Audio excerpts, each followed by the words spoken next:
Tere, armas teeline! On jälle meeldiv eesõigus alustada uut mõtisklust. Ja kuna ma olen pealekirjastanud tänase mõtiskluse 2 nimega Rutt ja Ester, siis ärgu ollu sul üllatuseks, et need 2 persooni ja kõik see, mis nendega toimus, osutab päevadele, mis on meil alles ees. Möödunud nädala mõtiskluses osutasin paralleelidele enne veeuputusaegse aja ja Jeesuse teise tuleku ajaga. Samuti paralleelidele, millised on Soodoma ja Gomorra ning selle maailma viimaste päevadega. Oli ka juttu Abrahami ettevõtmisest, kus ta uuris Jumala kohtumõistmist, kui kauples Soodoma pärast ning mis osutas pühadele antava võimalusega, kus nad saavad uurida seda, miks ühed hukkuvad ja teised pääsevad. Oli ka juttu eeluurimise kohtust taevas ja Kristuse õiguse vastuvõtmise olulisusest selle maailma lõpupäevadel. Täna võtan luubi alla, nagu ütlesingi, Ruti ja Estri läbielamised ja kuidas need heidavad valgust selle maa lõpupäevadel toimuvale. Loen kõigepealt Rooma 15. peatükist ja pühakiri ütleb, sest mis iganes enne on kirjutatud, see on kirjutatud meile õpetuseks, et meil kannatlikkuse ja pühakirja julgustuse kaudu oleks lootust. Pühakiri annab meile vastused. Pühakiri annab meile lootuse. Meil on eesõigus leida õppetunde just Vanatestamendi lugudest ja seda koguni tänapäevaks. Alustan siis Rutist. Ta oli võõramaalane, kes oli kord niinimetatud jumalate kummardaja. Ta oli lesk. Ta siiutas elama võõrale maale. Ta sai Noomiga väga lähedaseks ning võttis Noomi jumala oma jumalaks. Abiellus oma sugulase lunastajaga, sai seega Kristuse ja tema koguduse eeskujuks. Ester aga oli juudi tütarlaps võõral maal ka, võõraste jumalate keskel. Ta astus vastu mehele, kes korraldas vandenõu jumala rahva vastu. Selleks meheks oli Haaman. Ta riskis oma eluga, et päästa oma rahvas. Pühakiri ütleb Estri raamatu 5. peatükis, kui kuningas nägi kuninganna Estrit õues seisvat, siis leidis too armu tema silmis ja kuningas sirutas Estri poole oma kuldkepi, mis tal käes oli. Siis Ester astus ligi ja puudutas kepi otsa. Küsimus on, kes on põhjustanud kõik selle kurja siin maailmas? Milleks on kannatused, haigused, tragöödiad ja surm? Laseme Jeesusel enesel vastata Johannese 10. peatükis üles tähendatult. Varas ei tule muu pärast kui varastama ja tapma ning hukkama. Mina olen tulnud, ütleb Jeesus, et neil oleks elu ja kõike üle rohkesti. Mattuse 13. peatükk ütleb, see on vihamehe töö. Niisiis kõik kurjus on patu tagajärg. Siiski seavad mõned kahtluse alla Jumala ühenduses kurjusega. Nad vaatavad kurjust ja ütlevad, Jumalat ei ole olemas. Kui ta oleks olemas, näeks ta kurjust. Jumal ei ole kõikvõimas, väidavad nad. Kui ta oleks, peataks ta kurjuse. Nad väidavad edasi, Jumal ei ole õiglane. Kui ta oleks, võtaks ta kurjusega midagi ette. Ja lõpuks nad väidavad, Jumal ei ole armastus. Kui ta seda oleks, hoiaks ta mind kurjuse poolt põhjustatavast haavadest. Tõde on aga see, et Jumal on olemas ja kuigi kurjus on siin, ajutiselt on Jumal pidevalt meie elus kohal ja on meie elus aktiivne. Jumal on kõikvõimas, ometi annab ta meile vaba tahte. Jumal on õiglane, isegi kurjuse olemasolus on selle maailma ja minu ning sinugi elu ohjad Jumala käes ja tema tegutseb selles maailmas lunastavalt. Jumal on armastus, seetõttu põhjustab kurjus talle tohutuid kannatusi. Ja Ruti lugu ongi üks näide Jumala tegutsemisest keset tragöödiat. Ruti raamat on raamat, mida vanasti sünagoogis loeti 4 pühadele. Ja siin on mul siis 6 õppetundi Ruti raamatust ja alustan Ruti 1. peatükist 1. salmist. Ja neil päevil, kui kohtumõistjad mõistsid kohut, juhtus, et nälg oli maal. Esimene õppetund. patul on tagajärjed. Nälg oli rahva jumalast lahkumise otsene tagajärg. Ma pean silmas nende sõnakuulmatust ja ebajumala kummardamist ja ebajumala lembust. Kohtumõistete 17. peatükis saame lugeda, sel mehel Miikal oli jumalakoda ja ta oli valmistanud õlarüü ja teeravid. Ka oli ta täitnud ühe oma poja käe, et see oleks temale preestriks. Neil päevil ei olnud Iisraelis kuningat, iga mees tegi, mis tema enese silmis oli õige. Kohtumõistete ajal vohas ebajumala teenistus. Iga mees tegi, mis õigeks pidas. Sellele vaatamata olid sellel tagajärjed. Ja tagajärjeks oli see, et saabus nälg. Teine õppetund. Jumala rahva seas võib esineda pattu. Maal oli nälg. Maal oli aset leidnud ebajumala kummardamine. 1. Korintuse 10. peatükis Paulus ütleb korintlastele, niisiis, kes enese arvab seisvat, vaadaku, et ta ei langeks. Tihti ma mõtlen ju nii ka. Ma käin ju kirikus, olen teenistuses, olen turvalises kohas. 139. psalm ütleb, oh Jumal, uuri mind ja tunne ära minu süda. Katsu mind läbi ja tunne ära mu muremõtted. Vaata, kas ma olen valuteel ja juhata mind igavesele teele. Ruti 1. peatükis salmis 18 saame lugeda, siis läks üks mees Betlemast Juudamaalt, et võõrana elada Moabi väljadel, tema ja ta naine ja 2 poega. Sõna Betlem tähendab leivakoda. Irooniline, et paigas, kus pidi olema külluslikult toitu, valitses nüüd nälg. Betlem asus umbes 10 kilomeetri kaugusel Jeruusalemmast lõunas. Moabiidid olid Aabrami vennapoja Loti järeltulijad. Sellesama Loti vedasid inglid Soodomast kord välja. Tema naine muutus soolasambaks, kui ta kiikas tagasi sellele nõndanimetatud armsale paigale. Loti verepilastus suhtest vanima tütrega sündis Moabi rahvas. 3. õppetund.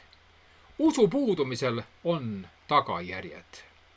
Elimelek ja tema perekond ei usaldanud Jumalat. Nad lahkusid kodust, riigist, Jumala rahvast. Nad reisisid võõrale maale. Hebra 11. peatükk ütleb, aga ilma usuta on võimatu olla meelepärane.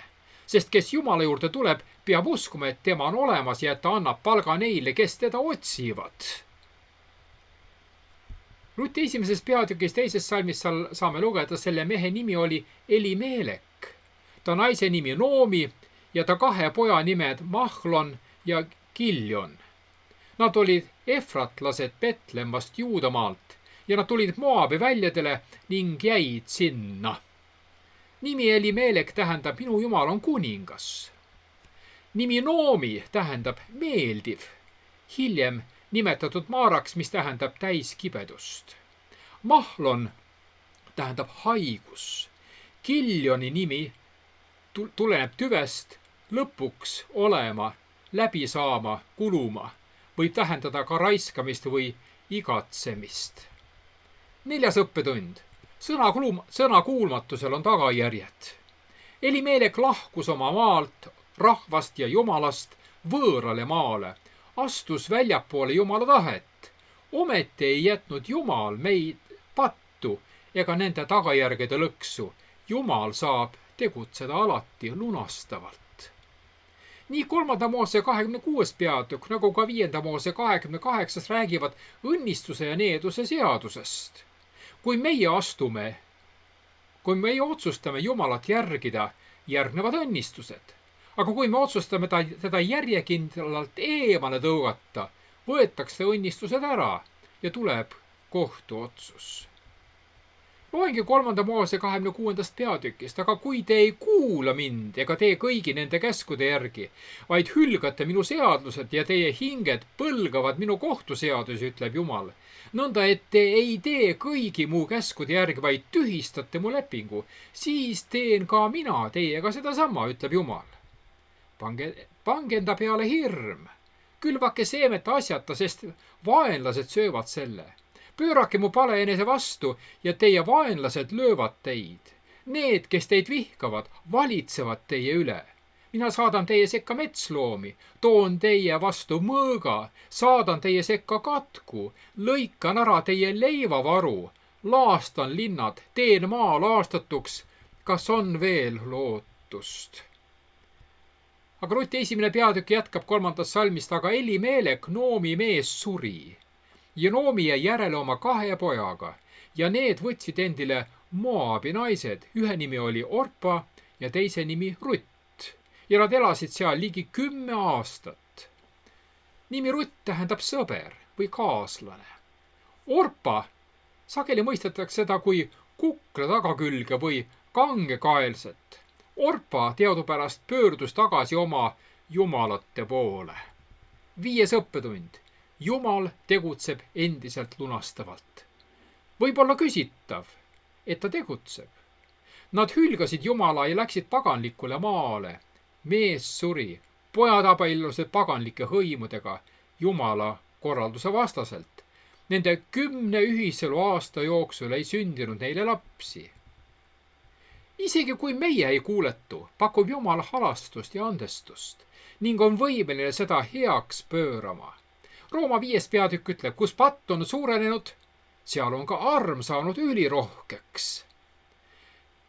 Ent Jumal osutab oma armastust meie vastu sellega, et Kristus on surnud meie eest, kui me alles patused olime. Ja Rooma 2. peatükis öeldakse, või suhtud sa üleolevalt tema helduse ja sallivuse ja pikameele rohkusesse ega saa aru, et Jumala hellus tahab sind juhtida meelt parandama. Jumal kavatses nii Ruti kui ka Naomi elus lunastavalt tegutseda. Nendel oli võimalus valida. Jumal annab meile vaba tahte, valiku võimaluse. Orpa otsustas naasta oma ebajumalate juurde. Rutt seevastu valis Noomi jumala. Ja Ruti 1. peatükk salm 5 ütleb, siis surid ka mõlemad pojad, Mahlon ja Kiljon, ning naine jäi üksi, ilma oma 2 pojast ja mehest. 6. õppetund. Kui meie oleme madalseisus, astub Jumal pildile. Iroonilisel kombel lahkusid nad Juudast, et ellu jääda. Ometi jõudsid nad Moabi maale ja surid seal. Ometi jätnud Jumal neid üksi. Kuulake, kuidas prohvet Jeremia seda ütleb 29. peatükis, sest mina tunnen mõtteid, mis ma teie pärast mõlgutan, ütleb Jehova. Need on rahu, aga mitte õnnetuse mõtted, et anda teile tulevikku ja lootust. 3. Mooses 26. peatükk ütleb, siis nad tunnistavad oma patusüüd ja oma vanemate patusüüd, ebatruudust, mida nad on mulle osutanud, samuti, et nad tegid mulle vastuoksa. Minagi pean tegema neile vastuoksa, ei viima nad vaenlaste maale. Vahest siis alandab ennast nende ümber lõikamata süda ja nad tunnistavad oma patusüüd. Siis ma mõtlen oma lepingule Jaakobi, Iisaki ja Abrahamiga ja ma mõtlen ka maale. Aga esmalt jääb maa nende poolt mahajäetuks ja saab hüvituse oma puhkeaegade arvel, siis kui on neist tühjendatud. Ja nad ise peavad tunnistama oma patusüüd aina sellepärast, et nad on hüljanud mu kohtuseadused ja nende hing on põlanud minu seadusi. Aga isegi siis, kui nad on oma vaenlaste maal, ma ei hülga neid ega põlga täielikult hävituseni, tühistades oma lepingu nendega, sest mina olen Jehova, nende Jumal. Prohvet Esekil 36. peatükis kirjutab, ma võtan teid ära paganate seast ja kogun teid kõigist maadest ning toon teid teie omale maale. Ja ma piserdan teie peale puhast vett, et te saaksite puhtaks. Kõigist teie rüvedusist ja kõigist teie ebajumalest ma puhastan teid. Ja ma annan teile uue südame ja panen teie sisse uue vaimu. Ma kõrvaldan teie ihust kivise südame ja annan teile lihase südame. Ma panen teie sisse oma vaimu ja teen, et te käite minu seaduste järgi ja peate minu kohtuseadusi ning täidate neid. Ja te saate elada maal, mille ma olen andnud teie vanemaile. Teie olete minu rahvas ja mina olen teie Jumal. Näiliselt elutust perekonnast, ilma abikaasata, pärijateta, Jumal saatis Messia, kes tooks igavese elu kõigile. Tõde on see, et Jumal on olemas ja isegi kurjuse korral on ta meie elus pidevalt kohal. Jumal on kõikvõimas, ometi annab ta meile vaba tahte. Jumal on õiglane, isegi kurjuse korral valitseb tema sündmusi ja tegutseb selles maailmas lunastavalt. Jumal on armastus, seetõttu põhjustab kurjus talle tohutuid kannatusi ja Ruti lugu on üks näide Jumala tegutsemisest tragöödia keerises. Ja võtan nüüd kokku kõik need punktid. Esimene õppetund, patul on tagajärjed. Teine õppetund, Jumala rahva seas võib esineda pattu. Kolmas õppetund, usu puudumisel on tagajärjed. Neljas õppetund, sõnakuulmatusel on tagajärjed. Viies õppetund, Jumal tegutseb endiselt lunastavalt. Ja kuues õppetund, kui oleme madalseisus, astub Jumal meie elus pildile. Noomi palus, et tema elu tabanud meelekibeduse pärast hakataks teda kutsuma nimega Maara.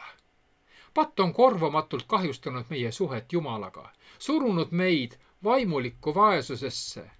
Meie väljavaated on kehvad ja meie elu kulub põlluservadelt saadava järelnoppimisele.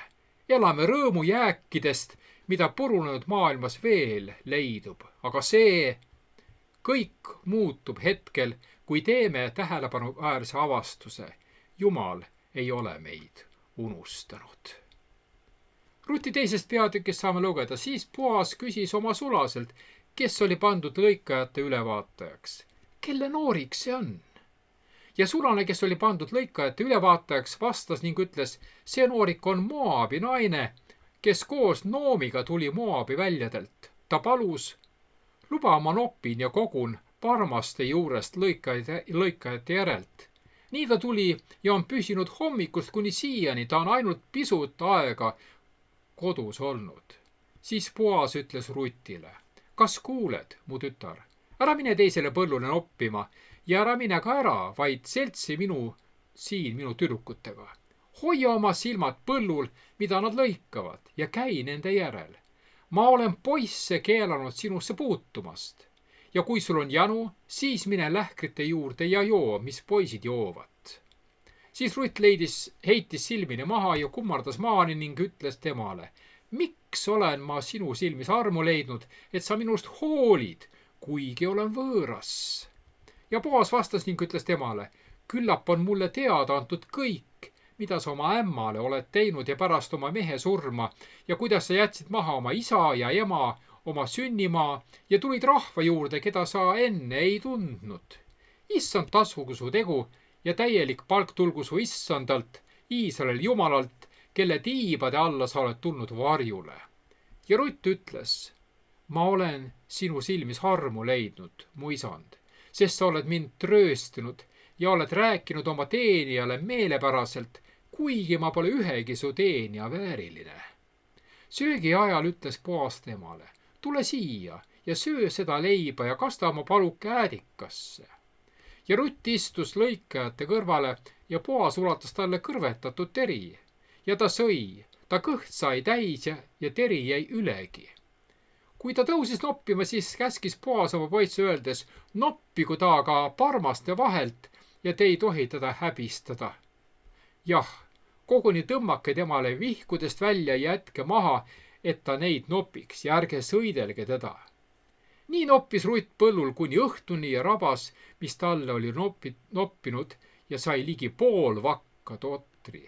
Ja ta võttis need ja tuli linna ning ta ämm nägi, mis ta oli noppinud. Siis ta tõi esile ja andis temale selle, mis jäi üle, kui ta kõht oli täis saanud. Ja ämm ütles temale, kas sa täna noppisid? Kus sa täna noppisid ja kus sa töötasid? Olgu õnnistatud see, kes sinust hoolis. Siis ta jutustas oma ämmale, kelle juures ta oli töötanud ja ütles, selle mehe nimi, kelle juures ma täna töötasin, on Boas. Ja Noomi ütles minijale, õnnistagu teda issand, kes pole loobunud oma heldusest elavate ja surnute vastu. Ja Noomi ütles temale, see mees on meie lähem sugulane, ta on üks meie suguvõsa lunastajaid. Noomi ei saanud võtta enda valdusesse oma abikaasa Elimeleki maaomandit, saamata abi oma abikaasa sugulastelt.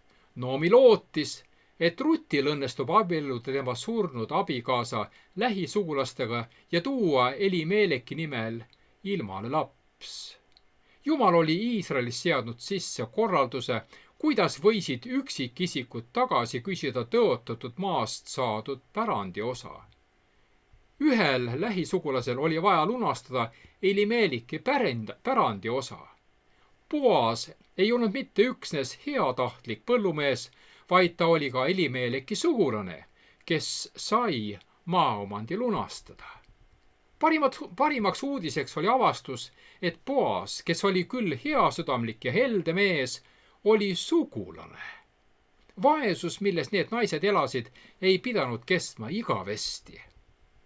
Kristlased on ammu aru saanud, et Boas oli Kristuse prototüüp. Vähe sellest, et Kristus on meie looja, valis ta saada ka meie sugulaseks, päriselt lihast ja luust inimeseks ning sel põhjusel nimetas ta ikka ja jälle ennast inimese pojaks. Liiga paljud inimesed näevad Jumalat karmina. Võib-olla laseb ta meid taevasse, kui meil õnnestub moraalse inventuuri käigus saada kirja vajalikud linnukesed, aga ta teeb seda vastumeelsest, sest oleme suutnud napilt täita üksnes tingimuste alammäära. Pilt, mille Boas Kristusest esitab, lükkab sellised arusaamad täielikult kõrvale. Jumal mitte üksnes ei märka meid, vaid vaatamata meie sügavale vaimulikule vaesusele tahab ta meid endale pruudiks. Niisiis Boasest saab lunastaja. Kas Boas teadis, et oma perekondlike kohustuste täitmisega jutustatakse tema lugu üle 3000 aasta hiljem? Et tema abielu saab olema eeskujuks Jumala armastusest maailma vastu. Ja üks tavaline elukogemus näitlikustab meile Kristust. Ruti raamatus sümboliseerib Noomi Iisraeli lootusetut olukorda, lastetut rahvast. Kuula kirjeldust Ruti esimesest peatükist, siis surid mõlemad, Mahlon ja Kiljon, ning naine jäi järele oma 2 pojast ja mehest. Aga Noomi ütles, minge tagasi, mu tütred. Miks peaksid tulema ühes minuga? On mul siis veel poegi üsas, et need võiksid saada teile meesteks? Ja Ruti raamatust loeme ka kibeda kaebuse esimesest peatükkisest. Külluses ma läksin ära ja tühkäsi tõi Jehova mind tagasi. Noomi ütleb, et tal pole pärijat, kes teda toetaks, kuna ta on üksi. Veelgi enam, perekonnanime ei jätkata. Ei ole kedagi, kes säilitaks perekonna pärandit maal ja kuulutaks, mida Jumal on selle perekonna kaudu teinud. Noomi olukord on just meie olukord. Me jõuame vaimsesse ummikseisu. Ruti teine peatükk tutvustab meile kontseptsiooni, mida pühakirjas arendatakse. Rutt on Boase põllul vilja noppinud ja annab sellest Noomile teada. Ja Noomi ütles minijale, õnnistagu teda Jehova, kes pole loobunud oma heldusest elavate ja surnute vastu. Ja Noomi ütles temale, see mees on meie lähem sugulane. Ta on üks meie suguvõsa lunastajaid. Siin on kasutatud heebrea sõna goel, sugulane, lähedane sugulane. Goel tegutseb lähedase perekonnaliikme rollis. Selle sõna tüvi on lunastama. Moosese seaduses oli lähedasel sugulasel oma suhte tõttu kohustused ja ka õigused. Näiteks, osta tagasi see, mille ta vaene vend oli müünud võla maksmiseks ja mida ta tagasi ei saanud. Saada kätte oma sugulasele kuuluv hüvitis. Maksta kätte oma sugulase süülise surma eest, välja arvatud juhul, kui varjupaigal linna turvalisust takistas tal seda tegemast. Goel võitles oma perekonna õiguste eest.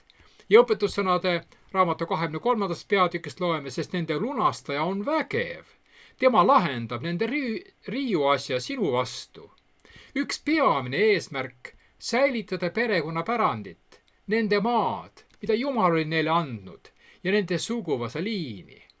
Inimperekondades ei olnud ainult üks, vaid terve hulk lähedasi sugulasi.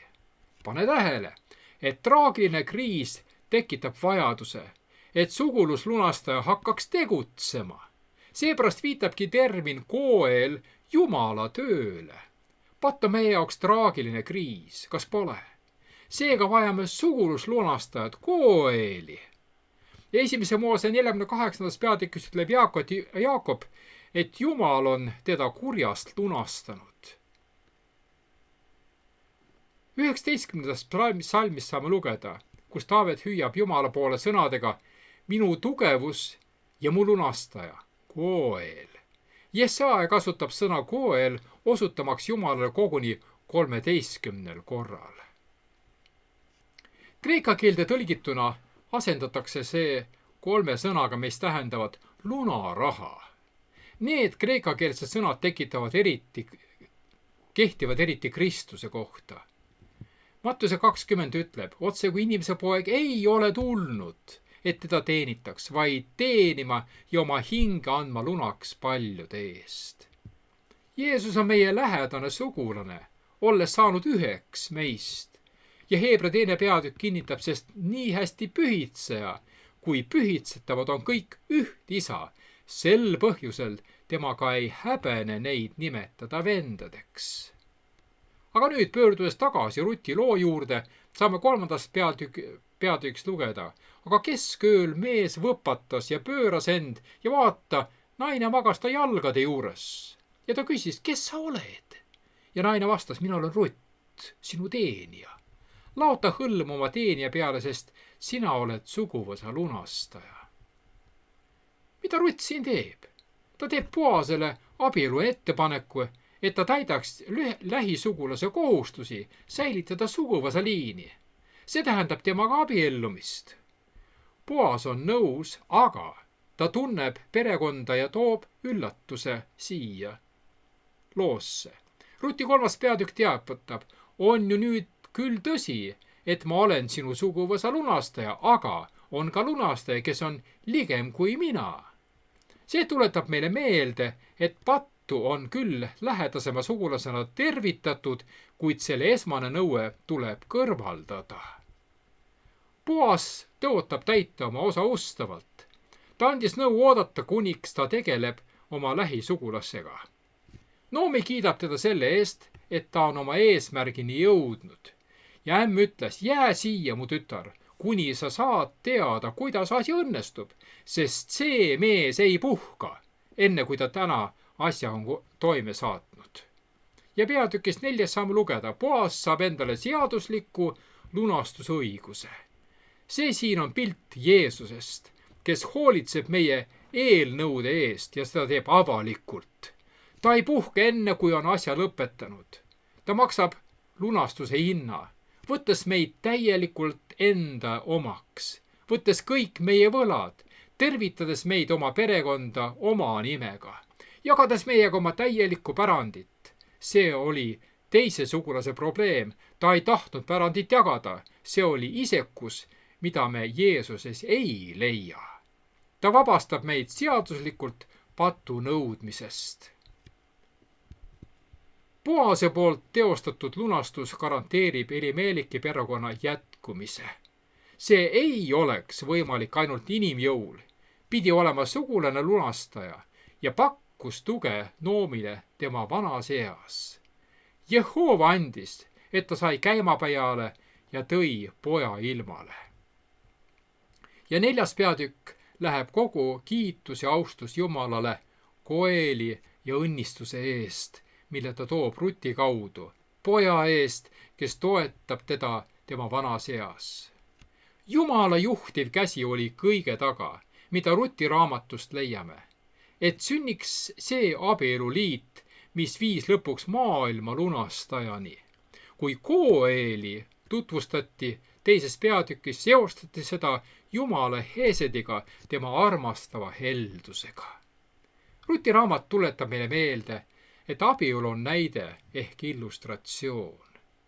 Jeremia 3. peatükk saame lugeda: pöörduge ümber, Taganenud lapsed, ütleb Jehova, sest mina olen võtnud teid oma valdusesse ja mina võtan teid linnast 1 ja suguvõsast 2 ning viin teid Siionisse. Kristlik abielu on elav visuaalne abivahend maailmale. Kristlik abikaasa ja naine, kes allutavad oma tahte Jumalale, nende abielu näeb välja teistsugune ja on ka teistsuguste tulemustega. Kuid teine piibli kangelane Vanast Testamendist, kellest täna tahan rääkida, on Ester. Esteri loos me kohtume Haamaniga, kel on nälg positsiooni ja võimu järele. Teda edutatakse impeeriumis vägagi silmapaistvale kohale, ta saab teiste vürstide ülemaks. Kui loeme Hesekieli 28. peatükki ja Jeesaja 14. peatükki Lutsiferi kohta, leiame nii mõnegi paralleeli Haamaniga. Mõlemad on Jumala valitud rahva õelad vastased, kes keelduvad järele andmast Jumala ülemvõimule. Saatana kõikehaarav kavatsus ilmneb Kristuse kiusamise loos, kui ta viib Jeesuse kõrgendikule, et näidata talle maailma kuningriike. Nagu näinud oleme, tuli Kristus maailma lunastama ja seda endale nõudma ning ta tegi seda ühena meist. Jeesus on suguvõsa lunastaja ja Jeesus on hind, mille ta maailma lunastamiseks maksis. Oli ju ääretult kõrge. Ilmutusraamatus näeme, et saatana võimuiha ja himu olla kummardatud viib maailma otse lõpuaja kitsikusse. Saatana pettused veenavad maailma metsalist imetlema ja talle järgnema, välja arvatud väljapaistvad erandid, kes keelduvad teda kummardavast. Selliste inimeste puhul kasutab saatan jõudu. Haaman märkas, et Mordokai, üks Jumala valitud rahva hulgast, ei alistunud talle ega tunnistanud tema arvatavat õigust olla see, keda kummardatakse. Haaman täitus vihaga ja hakkas tegutsema selle nimel, et pühkida kogu Mordokai rahvas maa pealt minema. Ja nii me loemegi Esteri raamatu 3. peatükist. Pärast neid sündmusi ülendas kuningas Ahasveeros aagaglase Haamani, hammerdata poja, edutas teda ja pani ta istme ülemale kõigist vürstidest, kes ta juures olid. Ja kõik kuninga sulased, kes olid kuninga väravas, pidid heitma põlvili ja kummardama Haamanit, sest nõnda oli kuningas tema suhtes käskinud. Aga Mordokai ei põlvitanud ega kummardanud. Siis ütlesid kuninga sulased, kes olid kuninga väravas Mordokaile, miks sina kuninga käsust üle astud? Ja kui nad seda temal iga päev olid öelnud, aga tema neid ei kuulda ei võtnud, siis teatasid nad sellest Haamanile, et näha, mis Mordokai põhjus on, kas Mordokai põhjus on küllaldane, kuna ta neile oli öelnud enese juudi olevat. Kui Haaman nägi, et Mordokai ei põlvitanud ja teda ei kummardanud, siis täitus Haaman vihaga. Aga sellest oli tema silmis vähe, et pista kätt üksnes Mordokai külge, sest temal oli Mordokai rahvus teatavaks tehtud. Ja nõnda püüdis Haaman hävitada kõiki juute, kes olid kogu Ahasveerose kuningriigis. 1. kuus, see on Niisani kuus, kuningas Ahasveerose 12. aastal heideti Haamani ees päevast päeva puuri, see on liisku. Nõnda kuust kuusse 12. see on Adari kuuni. Ja Haaman ütles kuningas Ahasveerosele, üks rahvas on hajutatuna ja eraldatuna rahvaste keskel sinu kuningriigi kõigis maades, nende seadused on teistsugused kui kõigil muudel rahvastel ja nad ei tee kuninga seaduste järgi. Seepärast ei ole kuningal kasulik neid sallida. Kui kuningas heaks arvab, siis käskigu ta kirjutada, et nad tuleb hukata. Mina vaen siis 10 000 talenti hõbedat ametnike kätte, et see viidaks kuninga vara aitadesse. Siis võttis kuningas oma pitseri sõrmuse sõrmest ja andis selle aagaglasele Haamanile, hammedata pojale, juutide vaenlasele. Ja kuningas ütles Haamanile, hõbe olgu antud sulle, nõnda samuti rahvas, et sa temaga talitaksid, nagu su meelest hea on. ja esimese kuu 13. päeval kutsuti kuninga kirjutajad ning lasti kirjutada kõik, mida Haaman käskis. Kuninga asehaldureile ja maavalitsejaile, kes olid iga maa üle ja iga rahva vürstidele, igale maale tema kirja viisis ja igale rahvale tema keeles. Seda kirjutati kuningas Ahasveeruse nimel ja see kinnitati kuninga Pitseri sõrmusega. Siis läkitati jooksjatega kirjad kõigisse kuningamaadesse, et tuleb hävitada, tappa ja hukata kõik juudid, noored ja vanad, lapsed ja naised ühel päeval, 12. kuu, see on Adari kuu 13. päeval, ja et nende varandus tuleb riisuda. Kirja ärakiri oli antud seadusena igale maale, avaldamiseks kõigile rahvastele, et nad oleksid selleks päevaks valmis. Ilmutamiste raamatust 12. peatükis saame lugeda midagi sarnast. Aga naisele anti 2 suure kotka tiiba, et ta lendaks kõrbesse paika, kus teda toidetakse 1 aeg ja 2 aega ja pool aega eemal mao palge eest. Ja ta madu purskas oma suust naisele järele vett otse kui jõe, et teda jõevooluga ära uhtuda. Maa aitas naist, avades oma suu ning neelas ära jõe, mille lohe purskas välja oma suust. Ja lohe vihastas naise peale ja läks sõdima nendega, kes olid jäänud üle naise soost, kes hoiavad tallel Jumala käske ning kellel on Jeesuse tunnistus. Talle anti meelevald anda vaimu metsalise kujule, et ka metsalise kuju räägiks ja teeks, et tapetaks igaüks, kes ei kummarda metsalise kuju. Saatan on esitanud selle maailma suhtes nõude, aga nende inimeste olemasolu, kes jäävad Jumalale ustavaks, kes peavad tema käske, lükkab ümber tema väite, et tal on täielik ülemvõim. Mõtle neile väikestele asjadele, mis sinu usu praegu proovile panevad. Kui sa neis nõndanimetatud väikestes asjades kompromissi teed, siis mida teed sa suures läbikatsumises?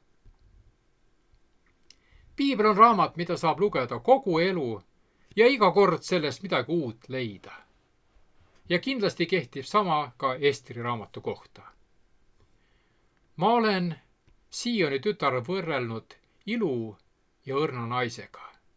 Vaadates lugu läbi prohvetliku läätse näeme, et ilus ja õrn Ester pole mitte ainult ajalooline, piibliline tegelane, vaid ka Jumala rahva esindaja. Huvitav, kas Ester oleks teadnud, milline on tema tulevane elu kuningannana, kui ta oleks lõpuks ometi kuninga iludusvõistlusele registreerunud? Jah, temast sai kuninganna. Ta sõi parimat meed ja Pärsia toitu. Ta sai nautida parimat kodu. Tal olid teenijad, aga tal oli ka raskeid aegu. Mõnede kristlaste seas on kahetsusväärne kalduvus piibli prohveti ennustuste raskuste juures pikalt peatuda. Meie tulevaste sündmuste kujutamine võib keskenduda hukatusele ja süngusele, koguni hirmule. Kahtlemata ei ole viimased hetked Jumala rahvale kerged. Raskused kirjeldavad tavaliselt kogemusi, mida me püüame iga hinna eest vältida. Aga kes tahab väita, et see tee saab olema lihtne? Kuna Ester tõstis purjed üles, sai temast kuninganna. 5 aasta pärast kuulis ta oma teenijannadelt ja eunuhhidelt, et tema onu Mordokai on riietunud kotiriidesse ja tuhka ning ta nutab. Ester saatis talle uued riided, aga Mordokai ei võtnud neid vastu. Selle asemel rääkis ta Esteri teenrile valitsuse välja antud määrusest, et Haaman, kes oli kuninga järel teine mees, oli veennud kuningat alla kirjutama genotsiidi määrusele. Sellest loeme Esteri raamatu 3. peatükist. Ja Haaman ütles kuningas Ahasveerosele, üks rahvas on hajutatuna ja eraldatuna rahvaste keskel sinu kuningriigi kõigis maades. Nende seadused on teistsugused kui kõigil muudel rahvastel ja nad ei tee mitte kuninga seaduste järgi. Seepärast ei ole kuningal kasulik neid sallida. kui kuningast heaks arvab, siis kirjutatagu, et nad tuleb hukata. Haaman esindab vaimu liikumist, mis eksisteeris minevikus ja avaldab tulevikus ning mõjutab riikide juhte looma riiklikke seadusi Jumala rahva vastu. Aga milleks seda kõike? Sest nende seadused erinevad kõigi teiste rahvaste omadest ja see on kuningale kasulik neist vabaneda. Ja siin me näeme mõningaid genotsiidi etappe. Mõned neist etappidest hõlmavad järgnevat. Kõigepealt diskrimineerimine, siis demoniseerimine. Genotsiidid ei alga gaasikambrite, kuulide või matšeedega, vaid vihakõne ja propaganda ehk siis ajupesuga.